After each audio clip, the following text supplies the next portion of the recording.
Nikmat hadirnya kita di majelis ilmu ini. Dengan ilmu Allah muliakan Adam. Allah perintahkan malaikat untuk sujud kepada Nabi Adam. Dengan ilmu pula Nabiullah Daud dan Sulaiman dimuliakan dengan ilmu. Ditawarkan harta, kerajaan dan ilmu kepada Nabi Daud dan Sulaiman. Yang dipilih oleh Daud bukan harta dan kerajaan. Yang dipilih oleh Nabiullah Daud adalah ilmu. Akan tetapi karena ilmu yang dipilih, harta dan kerajaan diberikan kepada Nabi Daud dan Sulaiman. Walaqad atayna Dawuda wa Sulaimana ilma. Wa qala alhamdulillahilladzi faddalana ala katsirin min ibadihil mu'minin. Walaqad atayna Dawud wa Sulaimana ilma. Kami telah berikan kepada Nabi Daud dan Sulaiman ilmu, dan mereka bersyukur dan mengatakan puji syukur kepada Allah Subhanahu wa taala yang telah melebihkan kami dari seluruh semesta ini dengan ilmu. Kajian kita pada kesempatan kali ini adalah Adam dan Hawa sepenggal cinta. Cinta ini tidak henti-hentinya ketika dibahas, karena sepertiga dari diri kita adalah cinta. Ibnu Hazm Al-Andalusi mengatakan, innahu laisa bimunkari fid dinin wala syariah. Cinta itu bukan munkar dan bukan dosa di dalam syariah kita. Bahkan Nabi Adam membawa risalah itu ternyata ditopang oleh cinta Hawa. Setiap kita ini memiliki cinta yang harus dijaga. Maka ketika Allah Subhanahu wa taala menciptakan Nabiullah Adam, Adam tercipta. Itu Adam di surga berjalan ke sana ke sini sendirian. Itu adalah yasta'nis, kesepian Adam. Dan Allah tahu Adam itu kesepian, kemudian Adam tertidur di surga. Kemudian ketika bangun, telah hadir di sampingnya sosok Hawa. Sosok wanita itu telah hadir, kemudian Nabi Adam berkata kepada Hawa, siapa engkau? Kemudian Hawa mengatakan, aku Hawa. Limadha khuliqti, kenapa engkau tercipta? Kemudian Hawa mengatakan, litaskuna ilayya, aku tercipta agar engkau sakinah bersamaku. Engkau sakinah bersamaku. Sehingga tugas besar seorang wanita adalah menghadirkan sakinah di keluarganya. Tapi ternyata tidak cukup sampai di situ. Permusuhan itu pun dimulai ketika Adam diciptakan. Itu iblis sudah hadir. Yutifu bihi, iblis mengelilingi Adam. Falamma ra'ahu ajwaf qala innahu la yatamalak. Jadi Nabi Adam pada waktu itu dikelilingi iblis, dan iblis menemukan ada rongga di dalam dada Nabi Adam. Dalam diri Nabi Adam ada rongga. Kemudian dengan rongga itu iblis mengatakan innahu la yatamalak. Kalau begitu Adam itu tidak sepenuhnya bisa mengendalikan dirinya karena ada rongga yang bisa dikuasai. Jadi ini rongga kita ini, hati-hati ini yang kemudian akan dikuasai, dikendalikan, diganggu oleh syaitan, iblis, la'natullah alaih. Maka pada waktu itu khalaqallahu Adam min qabdatin qabadaha ala jamil aradi. Allah ciptakan Nabi Adam itu min qabdatin qabadaha ala jamil aradi, dengan segenggam. Allah menggenggam seluruh tanah itu. Dari genggaman tanah itu tercipta Adam. Faja'a minhul abyad wal ahmar wal aswad wa ma baina dzalik. Jadi Allah Subhanahu wa taala menciptakan Nabi Adam ini dari segenggam tanah, yang mana tanah ini Allah genggam, Allah kumpulkan saripatinya dari seluruh tanah digenggam, jadilah Adam. Maka dalam hadis ini disebutkan faminhu al-abyad wal ahmar wal aswad. Dari tanah ini, dari saripati tanah ini kan macam-macam. Ada yang kuning, ya kan? Ada yang putih, ada yang coklat, ada yang hitam, ada yang tengah-tengah di antara kedua warna ini. Dari situlah seluruh ras, seluruh warna manusia tercipta. Gitu. Jadi ayahnya satu Adam, tapi keturunannya kan beda-beda. Ada yang Asia seperti kita, ini struktur tubuhnya ataupun warna kulit dan ketinggiannya juga berbeda dengan Eropa, orang-orang Eropa. Orang-orang India berbeda dengan orang-orang yang lain seumpamanya. Bahkan nanti di dalam hadis disebutkan khalaqa Adam tuluhu sittuna dhira'an. Allah ciptakan Nabi Adam tingginya 60 hasta. Sittuna dhira'an. Sittun 60 hasta.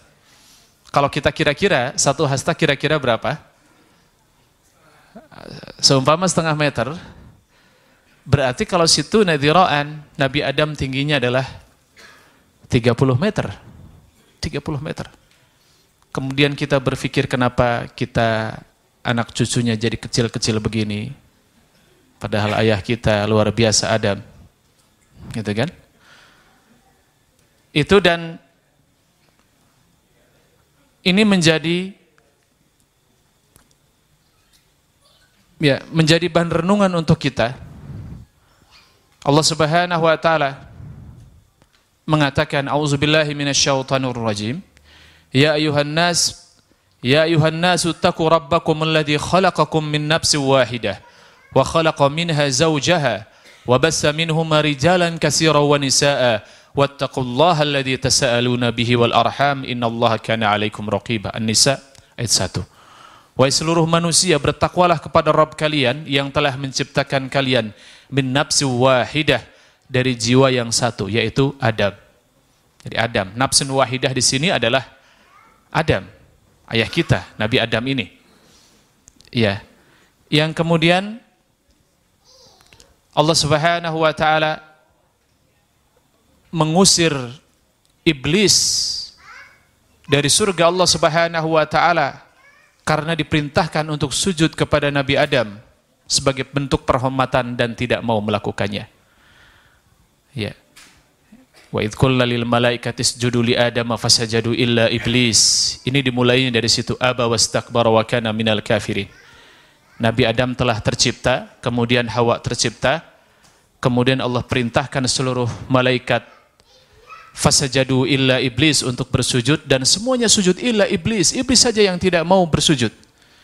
Ya, nanti di dalam ayat yang lain disebutkan kana minal jinni fafasaqa an amri rabbih. Ini iblis ini adalah bagian dari malaikat. Bahkan nanti kalau di dalam ayat ini, iblis adalah bagian dari jin yang tidak mau bersujud kepada Nabiullah Adam. Ya, di dalam ayat yang lain dikatakan, kenapa engkau tidak mau bersujud, wahai iblis? Kenapa iblis tidak mau bersujud? Ya, iblis mengatakan, ya, engkau ciptakan Adam dari tanah, sementara engkau menciptakan aku dari api. Ya, maka aku tidak pernah bersujud, tidak mau bersujud kepada Nabi Adam. Mengomentari ayat ini, kemudian di dalam tafsir Ibnu Katsir mengatakan, ini adalah kesombongan dan hasad pertama kali. Hasad dan al-haqdu, hasad dan kesombongan, ini adalah pintu setan yang pertama kali muncul, karena ini yang pertama kali dilakukan di langit dan pertama kali dilakukan di bumi, yaitu hasad dan sombong. Hasad yang pertama kali dilakukan di langit adalah hasadnya iblis kepada Adam yang tidak mau sujud, dan hasad yang pertama kali dilakukan di bumi adalah hasadnya Qabil terhadap Habil, ini anaknya Adam, tidak mau bersujud. Iblis diperintahkan untuk bersujud kepada Nabi Adam, fasajadu illa iblis, iblis yang tidak mau. Maka dari situ, ya, kemudian Allah Subhanahu wa taala murka kepada iblis, maka kemudian iblis mengatakan, anzirni ila yaumi yub'atsun, qala innaka minal munzirin, innaka minal munzirin. Qala fabima aghwaytani la uqidannahum an siratikal mustaqim. Ya Allah, karena engkau telah menjadikan aku orang makhluk yang sesat, maka berikan tempo ila yaumi yub'atsun, sampai pada hari kiamat. Maka Allah mengatakan, qala innaka minal munzirin, baik, engkau diberikan tempo sampai pada hari kiamat. Iblis tidak mati sampai hari kiamat. Tugasnya adalah menyesatkan manusia. Itu kalau kita nanti membuat komparasi antara maksiat dan tidak taatnya iblis dan kemaksiatan Adam, ternyata berbeda. Setelah itu nanti kemudian Nabi Adam ini dilarang untuk memakan satu buah. Ada buah di surga yang terlihat begitu enak, dan itu dilarang untuk dimakan oleh Adam dan Hawa. Maka kemudian kedua-duanya awal-awalnya menjauhi, tidak mau memakannya. Tapi kemudian oleh iblis digoda, kemudian terjadilah sejarah bagaimana wa asa Adam rabbahu faghawa wala taqraba hadhihi syajarah fatakuna minadh dhalimin. Wahai Adam, la taqraba hadhihi syajarah, jangan engkau mendekati pohon ini. Jadi ini bagian dari bagaimana syariat mendidik kita. Kalau hal-hal yang diharamkan itu redaksinya adalah la taqraba, jangan mendekati. Jangan mendekati pohon ini. Itu artinya pohon ini dilarang, buahnya dilarang untuk dimakan. Ini dalam syariah namanya sadud dzari'ah. Seumpamanya nanti wala taqrabuz zina, jangan mendekati zina, berarti itu dilarang. Mendekati saja tidak boleh, apalagi masuk di wilayahnya. Begitu ya. Tapi kemudian sunatullah itu bekerja. Nabi Adam jauh dari pohon itu, tidak mau mendekati, tapi kemudian iblis tidak henti-hentinya membujuk. Ya, bahkan nanti di dalam kisah Israiliyat, iblis ini supaya tidak terlihat dirinya iblis, dia berwujud menjadi ular yang kemudian membisiki kepada Hawa. Kalau Nabi Adam itu dibisiki tidak terbujuk. Tapi yang biasanya terjadi adalah bisikan ini manjur kepada wanita. Jadi ibu-ibu awas Bu, dari dulunya memang ibu-ibu ini sukanya dibujuknya lewat pujian. Dan bapak-bapak diserang secara langsung itu tidak bisa. Tapi kalau bapak-bapak diserang lewat ibu-ibu itu bisa. Ya. Lewat Nabi Adam mental. Tapi yang dibujuk adalah Hawa. Hawa kena, kemudian Hawa ngajak Adam, maka dimakanlah buah dari pohon yang dilarang tersebut. Ya. Maka kemudian setelah itu terjadi, fabadat lahuma sawatuhuma wa tafiqa yakhsifani 'alaihima min waraqil jannah. Ketika buah yang dilarang itu dimakan oleh Adam dan Hawa, maka badat lahuma sawatuhuma. Sebelumnya di surga bisa makan, bisa minum, bisa bersenang-senang. Di surga itu luar biasa hadirin. Ya, ini tempat ayah kita dulu di surga. Ya, asalnya dari surga. Kemudian harus keluar dari surga, kembali lagi harus ke surga kembali. Kita jangan pernah salah pulang. Ya. Kalau salah pulang ya neraka gitu kan. Maka ayah kita Adam, ibu kita Hawa asalnya dari surga. Di surga itu mala ainun ra'at wala udhunun sami'at wala khatar ala qalbil bashar. Kenikmatan yang sepenuh-penuh itu di surga. Ya, tidak bisa tergambarkan oleh mata, tidak bisa terdengar oleh telinga. Apapun yang belum pernah tergambar, belum pernah terbayang itu di surga ada. Dan bebas. Innaka alla taju' fiha wala ta'ra. Wahai Adam, engkau silahkan. Di surga itu alla taju' fiha wala ta'ra, silahkan mau makan apa saja. Alla taju', tidak pernah engkau tidak akan kelaparan. engkau tidak akan kehausan, wala ta'ra, bahkan engkau tidak akan terlihat auratmu. Maka kemudian karena Adam ini terbujuk oleh bujukan iblis, maka badat lahuma sau'atuhuma. Maka Nabi Adam pada waktu itu karena masuk wilayah larangan, ketika memakan buah pohon larangan itu langsung terlihat aurat keduanya Adam dan Hawa. Jadi kaidahnya kalau sudah di surga itu dan Nabi Adam maksiat kepada Allah di surga, itu fasilitas-fasilitas tidak bisa lagi. Tidak bisa makan dan minum lagi, bahkan aurat terlihat. Nabi Adam tersadar ketika aurat terlihat. Oh, aurat terlihat berarti Allah sudah murka, Allah marah karena ada larangan yang dilanggar. Tapi subhanallah, fitrahnya adalah menunjukkan bahwa ketika Nabi Adam maksiat itu, aurat kemudian langsung tersingkap. Jadi aurat tersingkap pada waktu itu, maka segera Nabi Adam itu merapat ke tempat-tempat tersembunyi. Ya, ada pohon-pohon di sana kan, pohon-pohon yang rapat, maka Nabi Adam langsung merapat ke pohon-pohon menutupi auratnya. Fatafiqa yakhsifani alaihima min waraqil jannah. Bahwasanya fitrah kita, fitrah manusia, ini fitrah ayah kita juga adalah memiliki rasa malu. Jadi munculkan dalam pendidikan anak kita, munculkan rasa malu. Baik laki-laki atau perempuan. Ini menutupi. Auratnya ditutupi. Ya kan? Itu yang kemudian yang beredar di masyarakat kita adalah Nabi Adam dan Hawa dihukum oleh Allah Subhanahu wa taala kemudian diturunkan ke dunia. Ini adalah sesuatu yang salah dipahami, bahwasanya Nabiullah Adam dan Hawa, Nabi Adam dan Hawa diturunkan ke dunia bukan karena dihukum oleh Allah Subhanahu wa taala. Kenapa?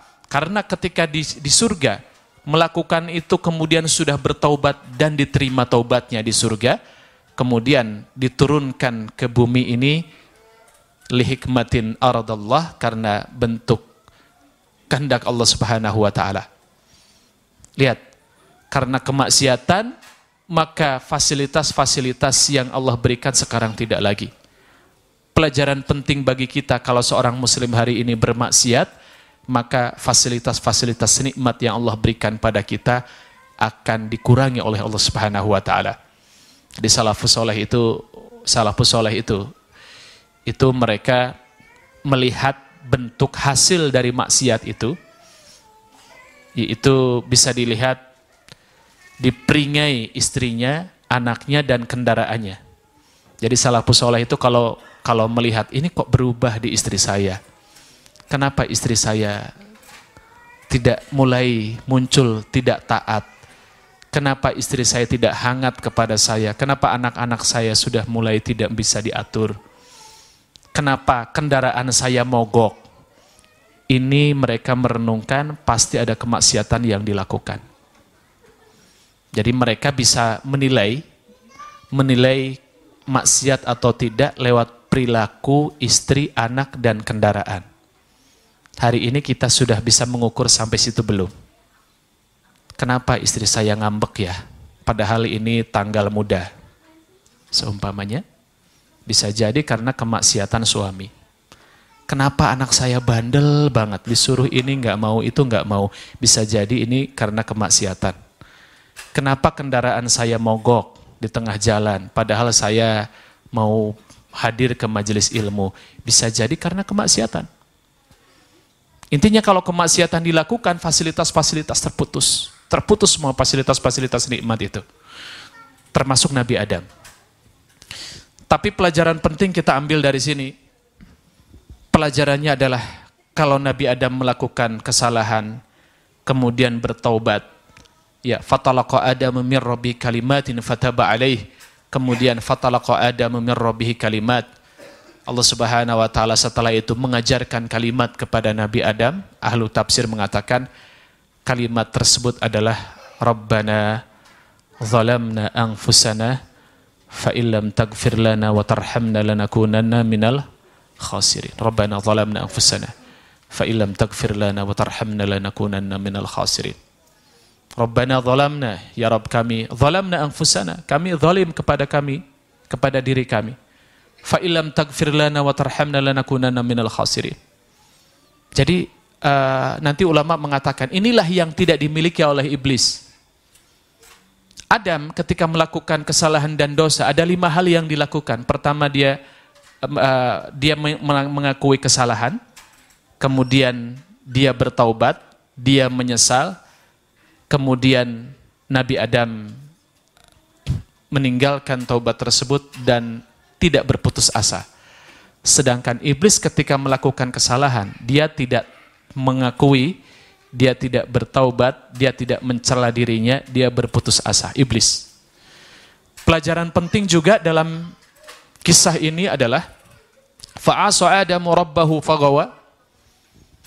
Kalau kita tadabburi ayat tadi, maka Allah mengatakan wa'asa Adamu rabbahu faghawa, wa'asa Adam. Ya, Nabi Adam kemudian bermaksiat kepada Allah Subhanahu wa taala, faghawa, kemudian dia termasuk orang yang sesat, ghawa, sesat. Yang disebutkan yang bermaksiat di sini adalah Nabi Adam, padahal yang bermaksiat Adam dan Hawa, dua-duanya yang bermaksiat, suami dan istri bermaksiat kepada Allah Subhanahu wa taala. Tetapi yang disebutkan adalah fa'asa Adam, yang bermaksiat adalah Adam. Ini menandakan bahwasanya suami bertanggung jawab penuh terhadap apa yang dilakukan istrinya jika itu di wilayah jalur yang sama. Sekali lagi, para suami ini bertanggung jawab penuh terhadap apa yang dilakukan oleh istrinya pada satu hal yang sama. Satu hal yang sama di sini adalah larangan memakan buah yang dilarang tersebut. Dua-duanya memakan, ada memakan, Hawa memakan. Tapi yang disebutkan adalah fa'asa Adam, yang bermaksiat adalah Adam, padahal yang melakukan Adam dan Hawa, suami dan istrinya. Maka suami istri itu adalah satu hal yang sudah menyatu. Maka nanti di dalam surat Al-Baqarah Allah mengatakan hunna libasul lakum wa antum libasul lahun. Istri adalah pakaian bagi kita, kita adalah pakaian bagi istri. Jadi ini saling menutupi, bahkan ulama mengatakan ini saling menutupi, ini bahkan menyatu gitu ya. Kalau malam hari ini menutupi ya, seperti pakaian yang harus menutupi auratnya. Begitu, saling menutupi satu sama lain, menyatu. Suami adalah bagian dari istri, istri adalah bagian dari suami. Begitu. Pelajaran penting berikutnya adalah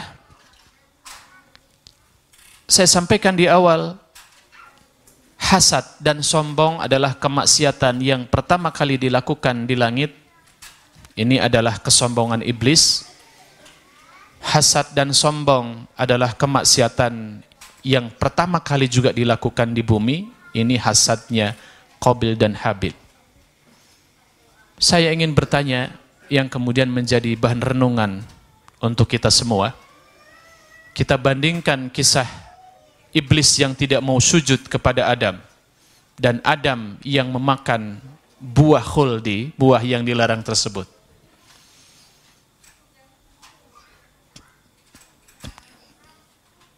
Enggan tidak melakukan perintah, lebih besar yang mana? Lebih besar apa hukumannya, kemurkaannya?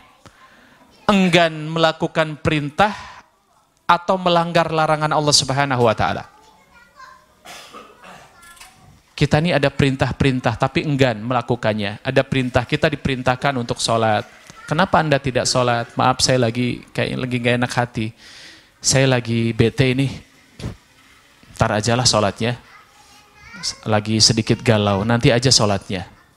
Padahal sholat adalah perintah. Ya. Lebih berat yang mana? Tidak melakukan perintah atau melaksanakan larangan? Ada larangan. Larangan seumpamanya larangan apa? Larangan kan banyak. Ya. Seumpamanya larangan menjauhi hal-hal yang dosa, ya kan? Minum-minuman keras dilarang, hal-hal yang buruk dilarang. Kalau kita bandingkan, kira-kira kemurkaannya lebih besar yang mana? Tidak mau melaksanakan perintah atau menabrak larangan Allah Subhanahu wa taala? Iya. Larangan Allah kan banyak. Ada dosa-dosa besar, sab'ul mubiqat, syirik, menyekutukan Allah Subhanahu wa taala. Dosa besar, lari dari medan tempur, membunuh, minum minuman keras, berdukun, ya. Ada kurang lebih ada 6 sampai 7 dosa besar. Ya. Ada perintah-perintah yang wajib, perintah-perintah yang wajib, perintah salat 5 waktu, perempuan, ibu-ibu perintah memakai hijab, perintah saum di bulan Ramadan, ya kan? Perintah-perintah. Hari ini kadang-kadang, sekali lagi, hari ini kita merasa melanggar larangan lebih berat daripada enggan terhadap perintah, betul? Padahal sesungguhnya kemurkaan yang lebih besar itu adalah lebih besar kemurkaan Allah Subhanahu wa taala kepada seorang hamba jika seorang hamba tersebut tidak tunduk kepada perintah daripada seorang hamba tersebut menabrak larangan-larangan Allah Subhanahu wa taala. Iblis. Apa yang terjadi dengan iblis? Apakah iblis enggan terhadap perintah atau melanggar larangan? Iblis. Ya, tidak mau melaksanakan perintah atau menabrak larangan. Iblis menjadi hamba Allah yang terkutuk karena dia tidak mau bersujud kepada Nabi Adam, karena dia tidak mau melaksanakan perintah, betul? Ya, sampai hari ini iblis nyesal. Sampai hari ini iblis menyesal. Kenapa dulu ketika diperintahkan sujud kepada Nabi Adam iblis tidak mau? Ya. Jadi kalau hari ini ada ayat sajdah, ya, ini kemudian kita bersujud, ada ayat sajdah dibacakan, kita bersujud dan kita sujud, itu subhanallah, irghaman, kata ulama, irghaman li syayatin. Ini membuat marah setan dan iblis kalau kita sujud dalam sujud tilawah. Mereka menyesal kenapa dulu diperintahkan sujud kepada Adam tidak mau, ya kan? Sehingga laknat Allah Subhanahu wa taala, ila fa inna alaika la'nati ila yaumi yub'atsun.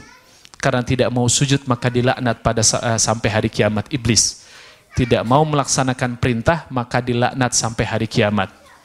Sementara Nabi Adam melanggar larangan, ya. Ya, Nabi Adam melanggar larangan kemudian bertaubat, diterima taubatnya, selesai. Jadi sesungguhnya hari ini yang banyak dipahami salah oleh kaum muslimin adalah tadi itu, dari segi larangan dan perintah. Ya. Sesungguhnya tidak melaksanakan perintah itu lebih besar kemurkaannya daripada seorang muslim menabrak larangan-larangan Allah Subhanahu wa taala. Baik. Hadirin muslimin muslimat hafizakumullah. Ini menjadi sesuatu yang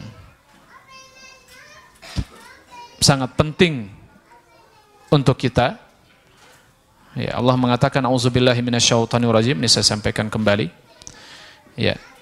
Innallaha astafa Adam wa Nuha wa ala Ibrahim wa ala Imran 'alal alamin. Ini Al-Imran ayat 33.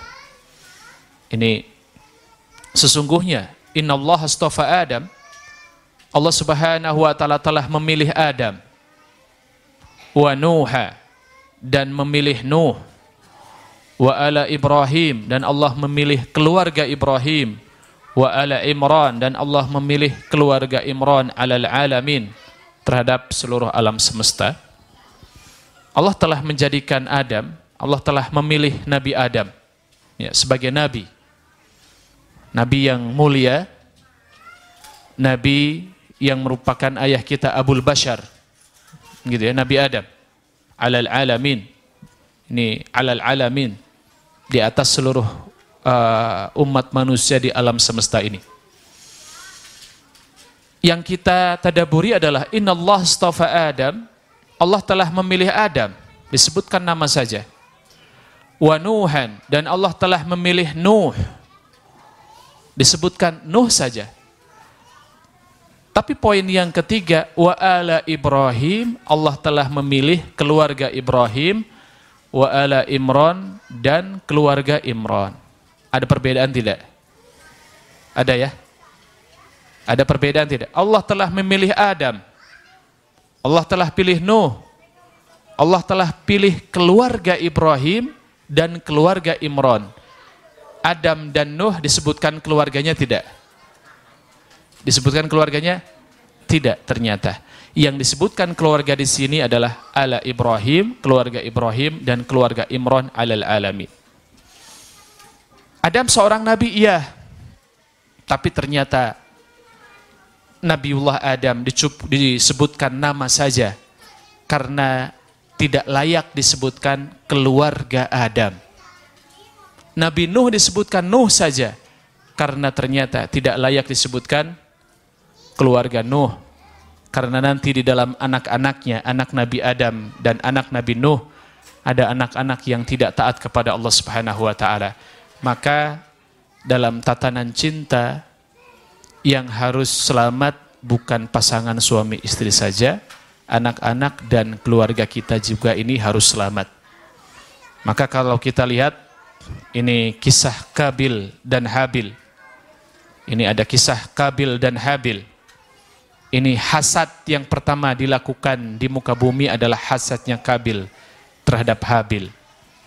Ini yang kemudian menjadi perhatian kita dalam keluarga. Jadi keluarga yang penuh cinta itu adalah keluarga yang selamat suami istri dan anak-anaknya. Ini bagian dari kebahagiaan seorang muslim adalah al-auladul abrar, anak-anak yang soleh dan solehat. Sebagaimana dalam surat Al-Furqan 74 juga Allah mengatakan, auzubillahi minasyaitonir rajim, walladzina yaquluna rabbana hab lana min azwajina wa dhurriyyatina qurrata a'yun waj'alna lil muttaqina imama. Ternyata anak-anak kita juga harus menjadi anak-anak yang qurrata a'yun. Dan ini terjadi pada Kabil dan Habil. Ya, ini huwallazi khalaqakum min nafsin wahidah wa ja'ala minha zawjaha liyaskuna ilaiha falamma taghasyaha hamalat hamlan khafifa. Allah telah menciptakan kalian dari jiwa yang satu, dari ayah kita Adam. Wa ja'ala minha zawjaha, kemudian diciptakan pasangannya ibunda kita Hawa. Liyaskuna ilaiha, agar Adam tentram bersama Hawa. Kemudian terjadi proses bagaimana anak manusia itu melahirkan generasinya. Falamma taghasyaha hamalat hamlan khafifa. Kemudian ketika Adam dan Hawa ini menikah bercampur, maka Hawa hamlan khafifa, terjadi hamlan khafifa. Ini ibunda Hawa ini hamil. Di awal-awal hamlan khafifa, dengan hamil yang ringan. Famarrat bihi falamma athqalat, kemudian hari berganti hari. Ya. Kemudian hamilnya ini semakin membesar. Kemudian kedua-duanya berdoa. Lihat, seorang ayah dan bunda itu jauh-jauh hari sudah berdoa. Adam dan Hawa memohon kepada Allah Subhanahu wa taala, "Lain ataina salihah lanakunanna minasyakirin." Ini doa ayah kita Adam. "Lain ataina salihah lanakunanna minasyakirin." Ya Rabb, lain ataina salihah, jika engkau memberikan kami keturunan yang saleh, lanakunanna minasyakirin, kami akan termasuk orang-orang yang bersyukur. Maka fabatha minhum rijalan katsira wa nisa, dari Adam dan Hawa ini Allah utus ya rijalan katsiran wa nisa. Allah utus ini generasi manusia ini berkembang biak dari dua. Dan awalnya sudah dibekali oleh Allah Subhanahu wa taala ilmu. Jadi peradaban hidup manusia itu diawali oleh ilmu. Allah Subhanahu wa taala mengatakan kepada Adam, wa 'allama Adamal asma'a kullaha. Allah Subhanahu wa taala wa 'allama Adamal asma', Allah telah mengajarkan kepada Adam asma, nama-nama. Ini disampaikan oleh Ibnu Abbas, yang dimaksud nama-nama yang diajarkan kepada Nabi Adam adalah asma ma kana wa ma lam yakun, nama-nama yang telah ada dan nama-nama yang belum ada sampai hari kiamat. Jadi semuanya sudah diajarkan bahasa. Bahkan nanti Al-Imamul Baghawi itu menafsirkan bahwa Nabi Adam pada waktu itu saja itu diajarkan 700 bahasa kepada Nabi Adam. Kita bisa berapa bahasa ini? Ya. Kemudian anak-anaknya menguasai bahasa-bahasa itu dengan sempurna. Kemudian masing-masing menyebar kepada seluruh penjuru bumi. Tiada lain, tiada bukan, peradaban anak manusia diawali dengan ilmu. Dan sebagaimana di mukadimah saya sampaikan, Nabi Sulaiman ditawarkan kerajaan, harta dan ilmu, tapi Nabi Sulaiman tidak memilih kerajaan dan ilmu. Nabi Sulaiman tidak memilih kerajaan dan harta. Nabi Sulaiman pilih ilmu, karena yang dipilih ilmu Allah berikan harta dan kerajaan kepada Nabi Sulaiman. Maka peradaban manusia diawali dengan ilmu, sehingga nanti juga ayat yang pertama kali diturunkan oleh Allah Subhanahu wa taala adalah Iqra bismi rabbikal ladzi khalaq, khalaqal insana min 'alaq. Kita adalah generasi yang dimulai peradabannya dengan ilmu, dengan Iqra bismi rabbikal ladzi khalaq. Ini berbeda dengan konsep yang diberikan kepada Nabi Ibrahim. Nabi Ibrahim ketika diutus menjadi nabi, itu konsep yang pertama harus dilakukan kepada Nabi Ibrahim oleh Nabi Ibrahim. Nabi Ibrahim diperintahkan untuk menghancurkan seluruh patung yang ada. Sehingga nanti Nabi Ibrahim harus berhadapan dengan Namrud, lari dari Palestina, harus ke Mesir, harus kembali lagi ke Mekah dulu, kembali lagi ke Palestina. Sementara Rasulullah SAW konsepnya adalah Iqra. Dengan membaca ini, Rasulullah SAW tidak langsung dihadang dakwahnya, tapi kemudian menjadi rahmatan lil alamin. Nanti saya akan masuk kepada Qabil dan Habil. Jadi bagaimana cinta dua manusia ini, Adam dan Hawa, melahirkan anak-anaknya yang beriman, tapi ternyata ada anak-anak yang jauh dari nilai-nilai keimanan, yaitu Qabil, yang kemudian ini adalah awal hasad dan sombong yang terjadi di bumi. Sedangkan iblis kenapa terusir dari surga dan kelak akan kekal di neraka? Karena melakukan hasad dan sombong pertama kali dilakukan di langit Allah Subhanahu wa taala. Ada pelajaran besar yang kita ambil dari kisah Adam dan Hawa. Ketika keduanya diturunkan oleh Allah Subhanahu wa taala, yang mana Nabiullah Adam diturunkan, Nabi Adam diturunkan di daerah India atau lebih dekat ke arah Sri Lanka, sementara ibunda kita Hawa diturunkan di Jeddah atau dalam pendapat yang lain lebih dekat ke Jabal Abi Qubais, yang kemudian keduanya saling mencari dalam tempo yang sangat lama. Bahkan nanti ada riwayat yang bagian dari kisahnya ada dalam Israiliyat, itu disampaikan bahwasanya proses saling mencari antara Adam dan Hawa ini cukup lama, terus sambil tidak henti-hentinya Nabi Adam membacakan doa taubat kepada Allah Subhanahu wa taala. Rabbana zalamna anfusana fa illam taghfir lana wa tarhamna lanakunanna minal khasirin. Nabiullah Adam berpenuh-penuh harap kepada Allah Subhanahu wa taala agar dipertemukan dengan Hawa, dan Allah Subhanahu wa taala pertemukan antara Adam dan Hawa. Dalam riwayat hadis Imam Ahmad dipertemukan Adam dan Hawa ini di Arafah, yaitu tepatnya di Jabal Rahmah. Sehingga kata-kata Arafahu itu berasal dari Arafahu, Arafathu. Arafathu, Arafat artinya Hawa melihat, mengenali hu kepada Adam. Artinya pada waktu itu Hawa melihat Adam dan Adam melihat Hawa. Di mana? Di Arafah. Cinta ini yang sangat suci ini yang kemudian tidak lekang dengan lewatnya zaman yang panjang. Bertemu kembali masih dalam keadaan setia Adam dan Hawa. Panjang padahal. Ada yang mengatakan sampai 100 tahun. Kita terbayang ya, 100 tahun saling mencari Adam dan Hawa. Tapi dua-duanya masih setia. Ya, Adam tidak bisa berpaling ke lain hati. Ya, hanya teringat kepada Hawa. Ya, memang hanya berdua ya.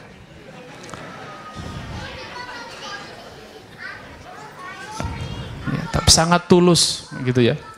Bapak-bapak harus belajar kepada Nabiullah Adam dalam hal ini. Gitu. Demikian juga Hawa belajar kepada kita belajar kepada Ibunda Hawa, gitu ya. Kalam ibu-ibu belajar kepada Ibunda Hawa dalam kesetiaan terhadap Nabiullah Adam. Hari ini yang kemudian mulai hilang karena tidak ada visi dan misi. Ketika waktu berlalu dengan panjang, sudah mulai dilanda bosan, maka ada kalanya pasangan suami istri itu kemudian sudah mulai bosan. Padahal ketika dipertanyakan mana cinta yang dulu diucapkan, wa akhadna minhum mitsaqan ghalidha, bukankah Allah Subhanahu wa taala telah mengambil mitsaqan ghalidha, perjanjian yang kokoh di antara suami dan istri ini. Bahkan nanti kalau kita renungi, kita tadaburi, ada di dalam surat Ar-Rum, Allah Subhanahu wa taala mengatakan a'udzubillahi minasyaitonir rajim wa min ayatihi an khalaqalakum min anfusikum azwaja wa min ayatihi.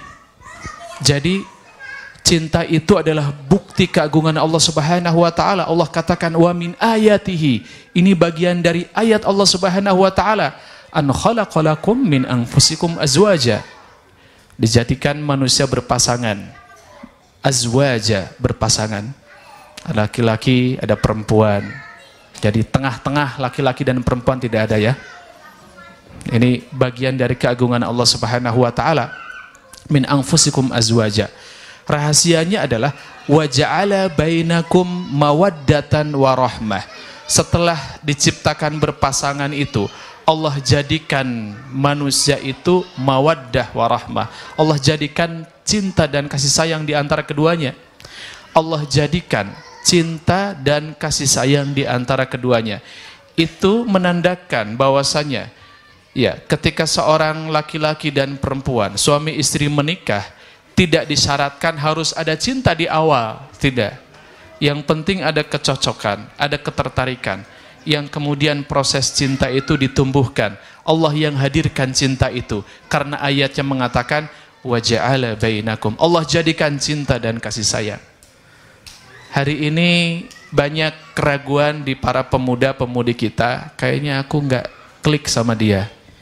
Ya, kayaknya aku nggak cocok sama dia. Kata siapa tidak cocok? Kan belum menikah. Justru nanti setelah menikah baru Allah jadikan kecocokan. Allah jadikan cinta di antara keduanya. Sunatullahnya begitu. Ya, hari ini ta'aruf panjang begitu ya, bertahun-tahun gitu, pada ujung-ujungnya tidak menikah. Ya, yang rugi siapa? Dan ta'aruf itu kebanyakan penuh dengan kepalsuan-kepalsuan. Seseorang mengabarkan kepada saya gitu ya, Pak, dulu di zaman ta'aruf, ya sebetulnya bukan ta'aruf sih, dulu kita masanya adalah jahiliyah gitu ya, pacaran. Itu pulang jalan sama cowok saya, Pak, saya pulang, begitu pulang kan malam tuh lapar langsung ke dapur. Ya, itu saya kemudian panggil si bibi, Bi tolong bikinkan mie goreng.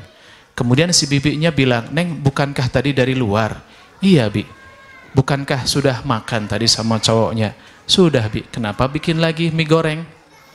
Jawabannya adalah, tadi di depan cowok saya sebetulnya lapar tapi menahan. Kenapa? Malu. Ya kan? Jadi kadang-kadang pada proses ta'aruf itu ada kebohongan-kebohongan yang ditutupi. Gitu kan? Lapar tapi pura-pura tidak lapar. Takut dikirain apa? Nah itulah gitu, ditutup-tutupi padahal lapar, bisa disebut rewog. Iya, padahal betul-betul lapar. Jadi wa ja'ala bainakum mawaddatan wa rahmah. Kemudian Allah munculkan cinta dan kasih sayang di antara keduanya. Tapi kemudian ini cinta yang tabi'i. Sehingga nanti tidak bisa dikatakan cinta ini saya karena Allah saja. Saya mencintai Anda, wahai suamiku, karena Allah. Engkau mencintai aku karena Allah. Tidak, beda. Gitu. Cinta kepada Allah beda, cinta suami istri adalah cinta lawan jenis yang wilayahnya juga wilayah yang berbeda. Ini adalah cinta yang tabi'i. Ya, cinta yang tabi'i. Sehingga nanti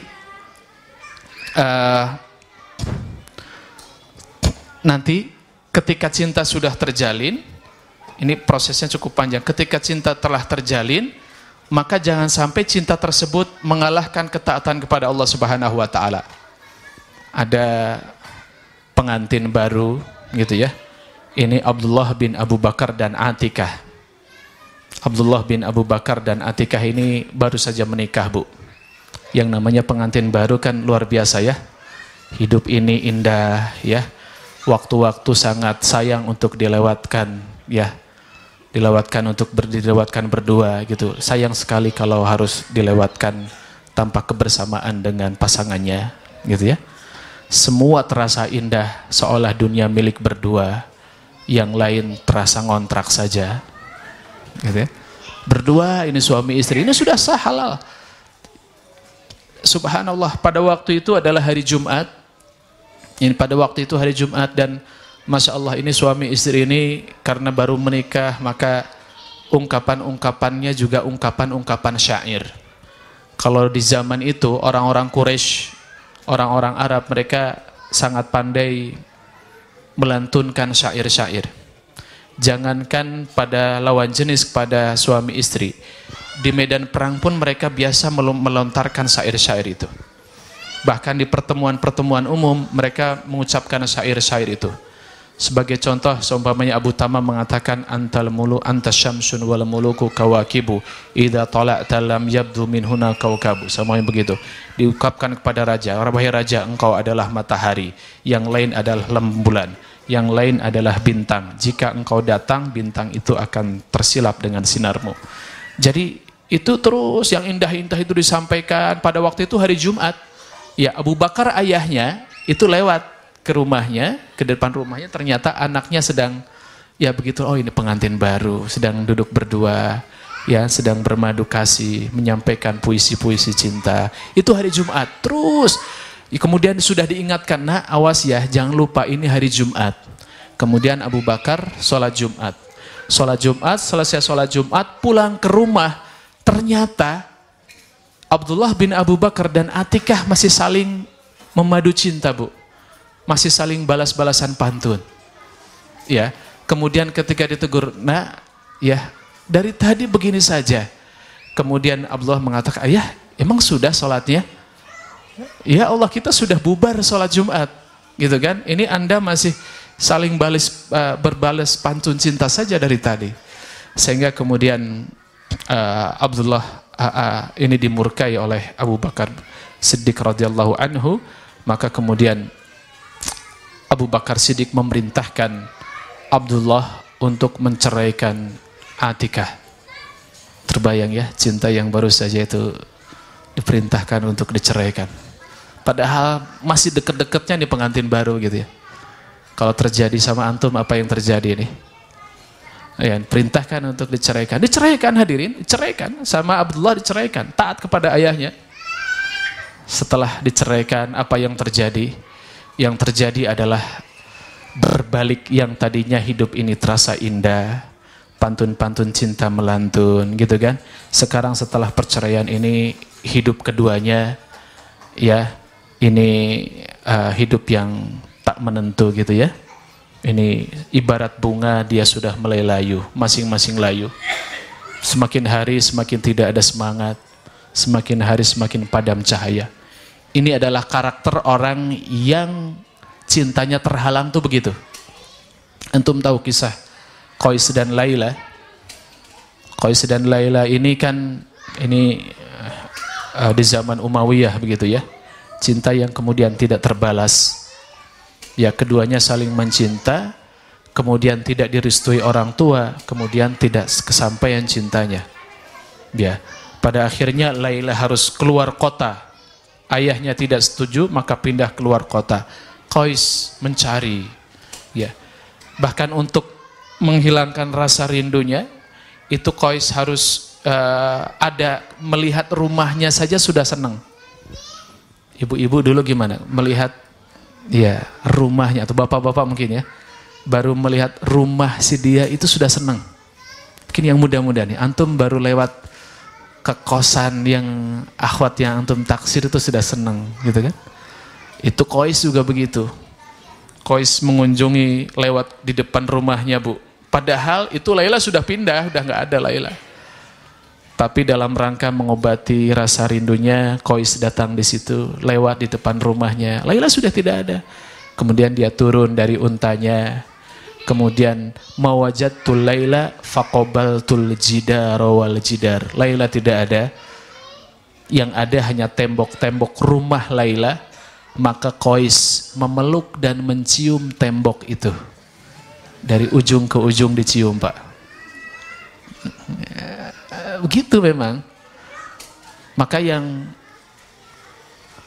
ini saya sering katakan kepada pemuda-pemudi, remaja-remaji, halalkan atau putuskan. Halalkan atau tinggalkan gitu ya. Kalau halalkan subhanallah, gitu kan? Halalkan daripada ini merana, ya kan? Merana ini. Qais ini kasihan sekali merana. Bahkan nanti ya, ketika sudah berjauhan, hari semakin hari berganti hari semakin menyempitkan dada, maka dalam mengarungi hari-hari itu dia ketika sedang duduk di depan rumahnya, tiba-tiba lewat orang yang habis berburu. Jadi ada orang yang habis berburu, Pak. Ada orang yang habis berburu. Orang yang habis berburu itu mendapatkan ghazal. Tahu ghazal tidak? Ghazal itu binatang. Kalau kita mungkin seperti kijang ya, binatang. Kijangnya padang pasir itu namanya ghazal. Dan ghazal itu biasanya bulu matanya bagaimana? Kancil itu bulu matanya lentik ya. Lentik. Begitu Qais melihat pemburu mendapatkan ghazal, bulu matanya lentik itu, kemudian dia langsung teringat kepada Laila. Lihat bulu mata ghazal, kancil teringat kepada Laila. Akhirnya dia mengatakan, binatang buruanmu ini mengingatkan kepada kekasihku. Berikan kepadaku, kan ku tebus dengan berapapun kau mau. Akhirnya ditebus, nggak mau. Pengen dibayar sekian puluh kambing, ya kan, untuk menebus ini ghazal ini. Akhirnya terjadi deal, sekian puluh kambing diserahkan, ghazal diserahkan dalam rangka ingat kepada Laila. Sulit diobati, itu sulit. Sampai-sampai orang tuanya karena melihat anaknya ini tidak mau diobati, maka akhirnya Qais diajak umroh, Bu.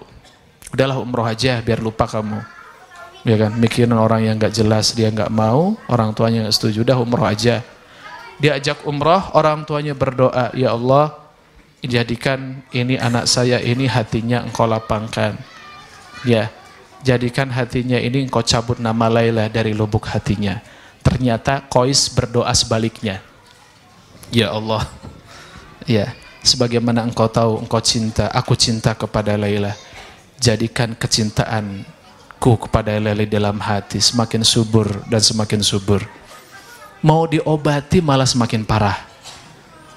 Begitu. Dan ini cinta yang seperti ini yang kemudian hari ini menjadi penyakit generasi kita. Antum tahu kisahnya Asif dan Naila. Asif dan Naila. Antum tahu kisah Asif dan Naila? Ini kejadiannya sebelum Islam, jauh sekali sebelum Islam. Sebelum Islam, gitu ya, pada zaman suku Jurhum yang menduduki kota Mekah pada waktu itu adalah Jurhum dari Yaman. Muncul ada seorang yang namanya Asif, laki-laki ya, Asif. Kalau di kita mungkin Asef gitu ya. Asif. Ada Pak, Asif pakai sod, Asif. Kekasihnya namanya Naila. Ya, keduanya saling mencinta. Tapi sama, tidak direstui oleh kedua orang tuanya. Ya, tidak direstui oleh kedua orang tuanya. Sehingga kemudian keduanya berjanji bertemu di Mekah Al-Mukarramah, untuk bertemu di Mekah Al-Mukarramah untuk melaksanakan haji. Di musim haji, ya udah kita ketemuan saja di Mekah. Ya, sepakat. Ya, karena memang di kampungnya tidak bisa bertemu karena ada penghalang, dihalangi oleh orang tuanya, maka mereka berjanji untuk bertemu di Mekah. Dan pada waktu itu subhanallah mereka bertemu di Ka'bah karena kecintaan rindu mereka yang sekian lama tidak terobati, kemudian bertemu di Mekah, kemudian saling memadu cinta di Ka'bah. Setan masuk berzina di dekat Ka'bah. Itu Asif dan Nailah berzina di depan Ka'bah. Ya, orang-orang sedang istirahat berzina di depan Ka'bah. Kemudian Allah murka. Lihat. Jadi cinta itu kalau sudah salah Allah murka. Ya kan? Allah murka, kemudian fakhusifa hajaraini. Dua-duanya Allah rubah menjadi dua patung. Patung Asif dan patung Nailah. Ini ada di dalam kitab sirah, silahkan dibuka. Kemudian sama orang-orang jahiliyah, patung Nailah disimpan di Marwa, patung Asif di sofa. Asif dan Nailah. Sehingga ini menjadi suatu bentuk monumen yang mengingatkan. Jadi kalau di sofa terlihat patung Asif, oh ini pezina laki-laki. Ke Marwa ini terlihat patung Nailah, oh ini pezina wanita. Untuk mengingatkan begitu. Kemudian hari-hari berlalu, Jurhum diusir dari Mekah. Pada waktu itu yang berkuasa suku Khuza'ah. Suku Khuza'ah ketuanya Amr bin Luhai. Dalam hadis disebutkan ra'aitu Amr bin Luhai yajurru am'a'ahu finnar huwa awwalu man badala dina Ibrahim. Saya melihat Amr bin Luhai itu menyeret usus-ususnya di neraka. Terburai ususnya, Pak. Diseret di neraka. Kenapa? Huwa awwalu man badala dina Ibrahim, karena yang pertama kali mengubah agama Ibrahim adalah Amr bin Luhai. Pada waktu itu Amr bin Luhai sedang perjalanan dagang ke Syam. Di Syam ternyata orang-orang sedang menyembah patungnya namanya adalah Hubal. Ya, kemudian Amr bin Luhai mengatakan, apa yang kau sembah? Ini Tuhan kami. Apa itu? Hubal.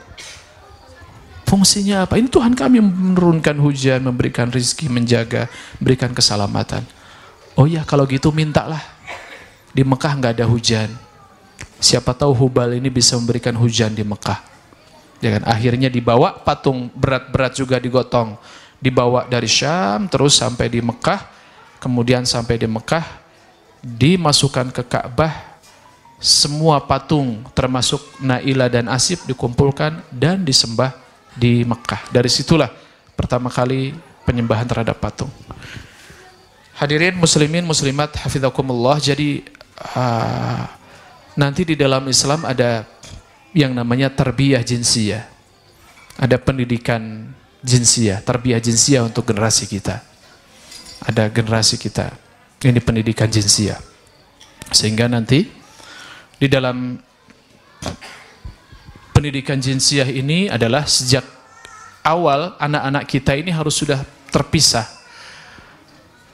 Pola interaksinya terpisah antara laki-laki dan perempuan. Di usia 7 tahun sudah terpisah. Gitu ya. Puncaknya 10 tahun sudah terpisah. 7 tahun masih boleh. Tapi kan 10 tahun itu wa fariqhunna fil madaji. 10 tahun sudah terpisah antara laki-laki dan perempuan. Gitu ya. Nanti dalam pendidikan tidak bisa disatukan, di tempat bermain juga terpisah antara laki-laki dan perempuan. Bahkan nanti ada proses godul basor. 10 tahun sudah harus godul basor. Ada seorang sahabat yang namanya Fadl bin Abbas. Fadl bin Abbas ini putra Abbas ya, Abbas paman Rasul. Jadi ini apa ya? Dengan Rasulullah, anak paman itu apa namanya? Sepupu, ya.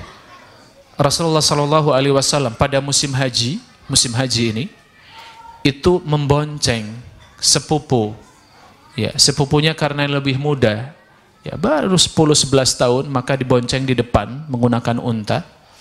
Di Arafah itu kemudian ada kan yang namanya musim haji, masya Allah. Yang namanya musim haji kan seluruh orang hadir di situ ya, dari seluruh dunia. Dari timur, barat, gitu, dari Asia, dari Eropa, semuanya hadir di situ. Pada waktu itu Fadl bin Abbas melihat seorang wanita cantik, A'rabi, orang Arab, anak orang Arab cantik. Bapak-bapak yang haji dan umroh, ibu-ibu yang haji di sana lihat ya, para pemuda Arab ganteng-ganteng Bu ya, Masya Allah. Ya, termasuk Nabi Yusuf ganteng luar biasa. Jadi ibu-ibu melihat pemuda ganteng di orang Arab ganteng, ganteng sekali Masya Allah, itu tidak ada apa-apanya Bu. Nabiullah Yusuf itu diberikan setengah ketampanan dunia dimiliki oleh Yusuf. Setengah Bu. Bagaimana tidak kelepak-kelepak itu Zulaikha ya, ini setengah ketampanan dimiliki oleh Yusuf. Hari ini tidak ada apa-apanya ketampanan anak-anak Arab. Kecantikan orang-orang Arab pada waktu itu cantik-cantik, kembali kepada Fadl. Kemudian ketika berpapasan itu ya, ternyata Fadl bin Abbas ini melihat seorang gadis Arab itu tertarik dan dilihatin terus. Dia belok kemana dilihatin terus. Begitu lihatin ke sini sama Rasulullah, wajahnya diarahkan ke sini. Sudah diarahkan belok, ikut lagi belok. Begini terus sampai 3 kali. Kemudian Rasulullah mengatakan, "Ya Fadl, la tadba'u nadhrah bin nadhrah fa innalakal ula." Wahai Fadl, jangan engkau pandangi terus. Jangan engkau ikuti pandangan dengan pandangan. Fa innalakal ula, engkau bolehlah yang pertama kali karena tidak sengaja. Walaysa lakal akhirah, yang kedua kali tidak boleh dipandang lagi. Ini ada adab pandang memandang, ada adabnya ternyata. Jadi di dalam Islam cinta itu tidak dihilangkan. Cinta itu ada. Cinta itu ditumbuhkan dalam hubungan suami istri, dalam satu mahligai, kecintaan itu ditumbuhkan. Allah Subhanahu wa ta'ala yang akan menumbuhkan kecintaan tersebut. Jadi kalau hari ini anak-anak muda itu mereka ntar dulu, aku belum suka sama dia. Kalau aku sudah suka baru aku menikah dengan dia. Ini persepsi yang salah. Tentunya ini adalah persepsi yang sangat-sangat salah. Kalau setiap orang berpersepsi seperti itu, maka ya generasi ini akan rusak, begitu ya. Fa innalakal ula wa laysa lakal akhirah. Itu dan kisah Qabil dan Habil juga menyimpan pelajaran untuk kita semua. Bagaimana anak manusia, anak Adam, itu kemudian terjadi pembunuhan pada waktu itu, ternyata tiada lain tiada bukan pembunuhan tersebut karena cinta. Ya, Qabil, anak Nabiullah Adam, anak yang paling tua. Jadi pada waktu itu setiap anak ketika Hawa lahir itu masing-masing anaknya kembar. Qabil itu sama kembarannya adalah perempuan. Ya, setelah itu kemudian Hawa beberapa masa setelah itu melahirkan Habil. Habil kembarannya juga perempuan. Maka untuk proses pernikahannya Nabi Adam sudah mensyariatkan, ini syariat pada zaman itu. Itu kembaran tidak boleh menikah. Misalkan Qabil dengan kembarannya tidak boleh menikah, tapi disilang. Antara Qabil itu menikahnya dengan kembaran Habil. Habil menikah dengan kembaran Habil. Gitu ya. Habil dengan kembaran Qabil, ditukar, disilang. Begitu dan subhanallah. Kehendak Allah Subhanahu wa taala dalam syariatnya demikian, dan yang terjadi adalah Qabil ini tidak mau menikah dengan kembaran Habil. Kenapa? Karena yang itu kurang cantik, ingin yang ini. Maka kemudian berselisih lama sekali, kemudian Allah mewahyukan kepada Adam, wahai Adam, ya, boleh Qabil menikah dengan kembarannya, tapi dengan syaratnya adalah apa? Berkorban, dan kurbannya harus diterima oleh Allah Subhanahu wa taala. Maka syariat kurban sejak dulu sudah ada, yang kemudian dikuatkan dalam syariat Rasulullah sallallahu alaihi wasallam berkurban. Ini mahadil adhiya millatu abikum Ibrahim. Ini adalah syariat Nabi Ibrahim. Nabi Ibrahim ini ngambil lagi dari syariat nabi-nabi sebelumnya, yaitu Nabi Adam juga sudah ada syariat berkurban ini. Maka masing-masing memberikan kurbannya. Qabil ini seorang petani. Dia bertani, seluruh macam pertanian dia kuasai, dan dia menghasilkan seluruh macam hasil bumi. gitu kan, dari mulai gandum, pisang, kurma, ya kan, buah-buahan yang lezat-lezat, anggur, apel, semuanya ada, gitu kan. Dan Habil adalah seorang peternak, ini berternak macam-macam binatang ternak, unta, kambing, ya, kerbau, sapi, semuanya diternakan dan masing-masing berkurban. Maka subhanallah, Habil ini seorang anak yang soleh itu, dia mengorbankan binatang yang paling bagus, puluhan bahkan ratusan binatang yang bagus-bagus disimpan di gunung dalam rangka dikurbankan untuk Allah Subhanahu wa taala. Sementara Habil ini seorang petani ini ternyata subhanallah, ini sangat ironi. Itu seluruh hasil pertaniannya melimpah ruah begitu, yang dikurbankan oleh Habil hanya segenggam gandum. Segenggam Pak, segini saja, segenggam segini saja. Maka yang diterima kurbannya adalah kurban Habil. Ciri diterimanya adalah turun api dari langit, kemudian menyambar itu, ya, menyambar, membakar kurban tersebut. Dan kemudian terjadi di sinilah, ini yang kemudian cinta yang buta itulah yang kemudian menumpahkan darah. Fatawwa'at lahu qatla akhihi faqatalahu fa asbaha minal khasirin. Maka Kabil ini gelap mata, cinta tidak terbalas, tidak direstui, bahkan tidak diterima kurbannya, maka fatawwa'at lahu nafsu qatla akhi. Dia marah semarah-marahnya, maka ingin membunuh saudaranya. Kemudian membunuh Habil, fa asbaha minal khasirin. Kemudian termasuk orang-orang yang khasirin, yang rugi.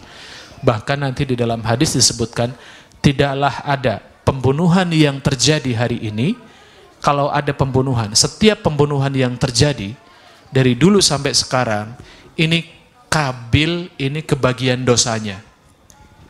Kenapa? Karena Kabil adalah orang yang pertama kali mencontohkan pembunuhan. Jadi kaidahnya adalah man sanna sunatan fil Islam falahu ajruhu wa ajru fa'ilihi. Barang siapa yang memberikan contoh kebaikan, sunnah hasanah dalam Islam, dia mendapatkan pahala. Dia dapat pahala itu dan pahala orang-orang yang melakukannya. Kalau sunnah hasanah, kebalikannya kalau sunnah sayyi'ah, barang siapa yang melakukan sunnah sayyi'ah, dia melakukan dicontoh oleh banyak orang, maka setiap dosanya dia mendapatkan reward, kebagian dari dosa tersebut. Nauzubillah. Ya. Itu saudara-saudaraku, jadi jangan sampai cinta kita, cinta Anda yang muda-muda ini salah, ya, salah alamat. Jadi mohon kepada Allah, ini ada doa supaya doa Anda tidak salah, ada doanya. Supaya cinta kita tidak salah, ada doanya untuk yang muda-muda ini. Allahumma inni as'aluka, Allahumma inni as'alu hubbak wa hubba man yuhibbuk wa ala amalin yuqarribuni ila hubbik. Ada seorang orang tua yang mengatakan, bagaimana Pak ini anak saya ini agar tidak dicintai oleh orang yang salah. Ini doanya, Allahumma inni as'alu hubbak, ya Allahumma, ya Allah, Allahumma inni as'alu hubbak, ya Allah, aku ini berikan kecintaanmu, wa hubba man yuhibbuk, dan kecintaan orang yang mencintaimu. Jadi Allah, ya Rabb, aku minta cintamu dan aku minta cinta orang yang mencintaimu. Itu kalau kita baca doa itu aman, ya. Ini para akhwat tidak akan dicintai oleh preman insyaallah. Mungkin orang-orang yang tidak mendapatkan petunjuk gitu ya. Kecuali preman yang pensiun mah tidak apa-apa. Yang bertaubat, yang hijrah gitu maksudnya. Para ikhwan kalau baca doa itu juga tidak akan cintanya tidak akan jatuh kepada orang yang salah. Gitu ya. Karena ini terjadi di zaman dulu juga terjadi. Seorang sahabat itu pada waktu itu subhanallah, di awal-awal hijrah ke Madinah, dia kemudian diutus oleh Rasulullah ke Mekah untuk membebaskan tawanan. Di Mekah ada tawanan yang harus dibebaskan, dan di situ ternyata ada kekasihnya yang namanya Anakun, wanita cantik pada waktu itu. Ya. Kemudian di kegelapan malam subhanallah, di kegelapan malam orang ini melihat anak wanita yang ia cintai itu, dan sudah lama membangun hubungan cinta terjalin keduanya, dan anak juga mencintai melihat sahabat ini walaupun tidak jelas, tapi subhanallah wanita itu bisa melihat mana bayangan orang yang dikenal dan mana bayangan orang yang tidak dikenal. Jadi kalau wanita sudah mencintai seorang laki-laki, Bu, itu dia akan tahu bayangan orang yang dicintai itu walaupun dia tidak terlihat secara jelas. Ibu-ibu bisa membedakan bayangan nggak? Mana bayangan suaminya, bayangan orang terlihat tidak? Nah, ini terlihat ini. Bisa dibedakan bayangan itu. Ya. Kemudian wanita ini mengatakan, wahai fulan bin fulan, kesini. Aku tahu engkau ada di situ. Betapa hari-hari malam-malam berlalu, ya kan? Sepi tanpamu, gitu ya. Diajak untuk kesini. Tapi sahabat ini kan sudah hijrah, maka dia tidak mau lagi. Dan kemudian wanita ini mengancam, jika engkau tidak kesini, aku akan berteriak dan seluruh orang Mekah akan mencarimu. Tapi subhanallah, dengan semangat hijrah tersebut, dia tidak menghiraukan, dia tetap berlari dan Allah selamatkan. Sampai di Madinah dia lapor kepada Rasulullah, ya Rasulullah, saya di Mekah itu kok ketemu ya dengan cewek itu. Dari dulu memang aku suka padanya, gitu ya. Kemudian Rasulullah mengatakan, iyyaka wa hadratad diman, jangan engkau nikahi hadratud diman. Siapa hadratud diman itu, wahai Rasulullah? Imra'atun jamilah fi man batissu, wanita cantik tapi dari lingkungan yang jelek. Jadi kalau wanitanya cantik luar biasa, lingkungannya jelek, orang tuanya agamanya tidak bagus, maka tinggalkan, cari yang lebih baik dari itu, gitu kan? Itu. Dan subhanallah, ini dalam sirah nabawiyah betapa banyak. Masih sampai jam berapa kita? Berapa? Sampai jam 8? 8.15. Ada kisah cinta antara Fatimah binti Rasulullah sallallahu alaihi wasallam dengan Abul Asi. Mereka menikah di Mekah. Hanya bedanya Fatimah telah beriman, masuk Islam, Abul Asi belum beriman, belum mendapatkan hidayah di Mekah. Kemudian ketika Rasulullah SAW hijrah ke Madinah, ini masih di Mekah ya, Fatimah di Mekah, Abul Asi di Mekah. Hijrah ke Madinah pada tahun kedua, terjadilah perang Badar. Ya, kita tahu perang Badar tahun kedua Hijriyah, kaum muslimin jumlahnya 300 sekian, orang-orang kafir jumlahnya 1000, kemudian Allah menangkan kaum muslimin pada perang Badar tersebut. Kemudian ada 70 orang Quraisy pada waktu itu ditawan, yang mati 70, yang ditawan 70. Salah satu 70 tersebut ada seorang yang namanya Abul Asi. Abul Asi ini menantu Rasulullah SAW. Ikut berperang melawan Rasul, kemudian tertawan pada waktu itu, ditawan, dan kaum muslimin memutuskan boleh tawanan ini ditebus saja. Ini usulnya Abu Bakar Siddiq. Kalau usulnya Umar adalah tawanan ini ditebas semuanya. Abu Bakar mengatakan tidak, ini tawanan ini biar ditebus saja. Kalau mau ditebus, silahkan. Kemudian pada waktu itu yang terjadi, ya, Abul Asi ini, ya, datanglah utusan dari Mekah ingin menebus Abul Asi, untuk menebus Abul Asi. Utusan ini membawa sesuatu yang diberikan pada Rasulullah. Abul Asi mengatakan, wahai Muhammad, ini, wahai ayah mertua ya, ini tebusan untuk saya, gitu ya, lepaskan saya, ini tebusannya. Begitu dibuka, ternyata ini adalah kalung Khadijah radhiyallahu anha, kalung istri Rasulullah sallallahu alaihi wasallam yang telah diberikan kepada Fatimah, anaknya. Dari Fatimah digunakan untuk menebus suaminya.